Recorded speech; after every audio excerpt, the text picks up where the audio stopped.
southern Clark County, central Greene County, until 10 p.m. At 9:27 p.m., a severe thunderstorm was located near Wilmington, moving north at 50 miles an hour.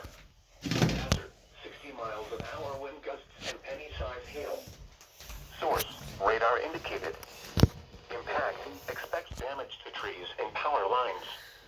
Locations impacted include Springfield, Xenia, Wilmington, Yellow Springs, Cedarville, Enon, Jamestown, South Charleston, Wilberforce, New Jasper, Bowersville, Fort William, Clifton, Paintersville, Houston, Lumberton, Oakland, Selma, Old Town, and Gladstone.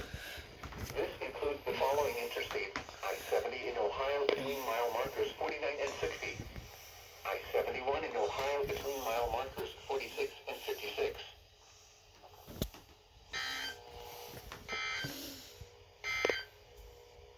You're listening to NOAA